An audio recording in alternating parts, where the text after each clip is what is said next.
যদি রুই মাছ দিয়ে একটু অন্যরকম কিছু রান্না করতে চান তাহলে এই রেসিপিটা অবশ্যই ট্রাই করতে পারেন।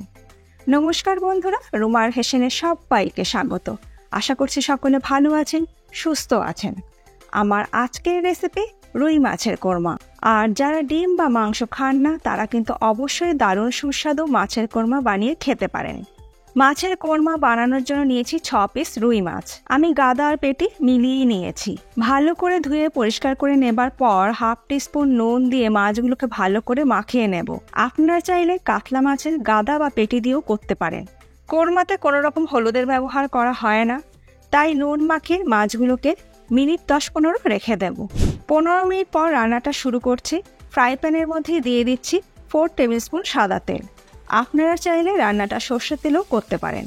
তেল ভালো মতন গরম করে নেবার পর নুন মাখিয়ে রাখা মাছের পিসগুলো তেলের মধ্যে দিয়ে গ্যাসের ফ্লেমটাকে মিডিয়ামে করে দিয়ে একটু লালচে করে মাছের পিসগুলোকে ভালো করে ভেজে নিতে হবে।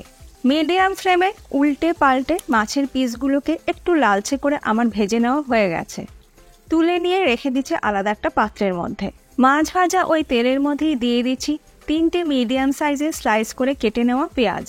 গ্যাসের ফ্লেম মিডিয়ামে করে দিয়ে একটু লালচে করে পেঁয়াজ ভেজে তৈরি করে নেব পেঁয়াজ বেরেস্তা। খুব বেশি কড়া করে পেঁয়াজ ভাজবেন না, একটু হালকা লাল হলেই তুলে নেবেন, কারণ খুব বেশি কড়া করে বেরেস্তা ভাজলে ঝোলের মধ্যে একটা তেতো ভাব চলে আসতে পারে। পেঁয়াজ বেরেস্তা আমাদের তৈরি করে নেওয়া হয়ে গেছে। তেল ঝরিয়ে তুলে নিয়ে রেখে দিচ্ছি আলাদা একটা পাত্রের মধ্যে। এরপরে একটা মশলা তৈরি করে নেব।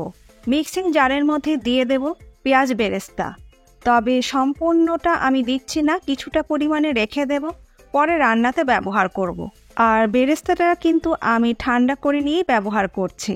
আর দেব 4 কোয়া রসুন, আর দিয়ে দিচ্ছি হাফ ইঞ্চি আদার টুকরো। কাঁচা লঙ্কা দিয়ে দিলাম 4টি। ভাঙা কাজু আমি দিয়ে দিলাম 1 টেবিল স্পুন। কিশমিশ দিয়ে দিলাম 1 টিস্পুন। আর তার সাথে দেব টক দই 2 টেবিল স্পুন। এবার এই মশলাটাকে একদম মসৃণ করে বেটে নেব। যে কোনো কোরমাতে কাজুর পেস্টই ব্যবহার করতে হয়। মশলাটা কিন্তু এইরকমই ফাইন করে বেটে নিতে হবে। বেরেস্তা ভাজা ওই তেলের মধ্যেই ফোড়নে দিয়ে দেব 1 টুকরো দারচিনি। লবঙ্গ দিয়ে দিলাম 4-5টা। একটি বড় এলাচ দিয়ে দিলাম ফাটিয়ে নিয়ে। আর দেব অল্প একটু জয়িত্রী, একটু গুঁড়ো করে নিয়ে দিয়ে দিলাম। গ্যাসের ফ্লেমটাকে মিডিয়ামে করে দিয়ে 15 থেকে 20 সেকেন্ড ফোড়নটাকে ভালো করে ভেজে নেব। ফোড়নের থেকে যখন সুন্দর গন্ধ বেরোতে শুরু করবে তখন এর মধ্যে দিয়ে দেব বেটে নেওয়া মশলা। লো ফ্লেমে মশলাটাকে কষিয়ে নেব। মশলা কষাতে কষাতে এর মধ্যে দিয়ে দেব মিক্সিং জারে হাফ কাপ পরিমাণে জল দিয়ে বাকি মশলাটাও দিয়ে দিলাম। যেহেতু মশলাতে কাজু বাদাম ব্যবহার করেছি, তলায় লেগে যেতে পারে, সেই কারণে গ্যাসের ফ্লেমটাকে লোতে করে দিয়ে মশলাটাকে ভালো করে মিশিয়ে নিয়ে কষিয়ে নেব। মিনিট 2 মশলাটাকে ভালো করে কষিয়ে নেবার পর এর মধ্যে দিয়ে দেব 1 টিস্পুন জিরে গুঁড়ো, 1/4 টিস্পুন কাশ্মীরি লাল লঙ্কা গুঁড়ো। কাশ্মীরি লঙ্কা গুঁড়োটা দিলাম একটু রঙের জন্য, আপনাদের ইচ্ছে না হলে নাও ব্যবহার করতে পারেন। আর দেব স্বাদ মতো নুন। আর দিলাম হাফ কাপ পরিমাণে একটু গরম জল, যাতে মশলাটা তলায় লেগে না যায়। ভালো করে মিশিয়ে নিয়ে ঢাকা দিয়ে গ্যাসের ফ্লেমটাকে একদম লোতে করে দিয়ে মশলাটাকে একটু কষিয়ে নেব। মিনিট 2 পর আমি ঢাকাটাকে খুলে নিলাম। দেখুন মশলা কিন্তু খুব সুন্দর কষানো হয়ে গেছে, মশলা থেকে তেল সেপারেট হয়ে গেছে। ভালো করে মিশিয়ে নিয়ে দিয়ে দেব পরিমাণ মতন গরম জল। আমি এখানে হাফ কাপ পরিমাণে গরম জল ব্যবহার করলাম। আপনারা ঝোলের পরিমাণ বুঝে জলের ব্যবহারটা করবেন। আর দেব আগে থেকে ভেজে তুলে রাখা পেঁয়াজ বেরেস্তা। বেরেস্তাটাকে দিয়ে ভালো করে মিশিয়ে নিয়ে দিয়ে দেব আগে থেকে ভেজে তুলে রাখা মাছের পিসগুলো।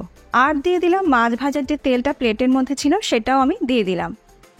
তারপরে মাছগুলোকে একটু উল্টে পাল্টে গ্রেভির সাথে মিশিয়ে দিচ্ছি। এরপর ঢাকা দিয়ে লো ফ্লেমে মিনিট 2-3 সময় ধরে মাছের কোরমাটাকে একটু ফুটতে দেব।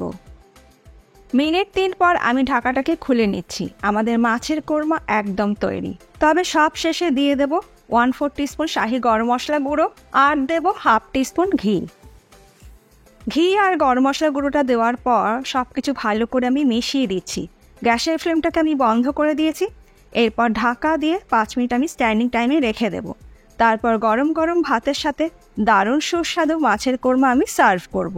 আজকে আমার এই রুই মাছের কোরমার রেসিপি আপনাদের কেমন লাগলো ছোট্ট একটা কমেন্ট করে জানাতে ভুলবেন না। ভালো লাগলে আপনারা বাড়িতে একদিন ট্রাই করে দেখুন, আশা করি আপনাদেরও ভীষণই ভালো লাগবে। মাছের এই কোরমা গরম গরম ভাত বা পোলাও সবকিছুর সাথে কিন্তু দারুণ লাগবে খেতে। আর কদিন আগে আমি আপনাদের সঙ্গে ফুলকপির কোরমার রেসিপি শেয়ার করেছিলাম, সম্পূর্ণ নিরামিষ। যারা দেখেননি পাশেই আছে, একবার দেখে নিতে পারেন। আশা করি এই রেসিপিটার মতন ওই রেসিপিটা আপনাদের ভীষণই ভালো লাগবে। ওপর থেকে দিয়ে দিচ্ছি একটু পেঁয়াজ বেরেস্তা। আজ তাহলে এই পর্যন্ত, আবার দেখা হবে নতুন কোনো ভিডিওর সাথে। ভালো থাকবেন, সুস্থ থাকবেন, ধন্যবাদ।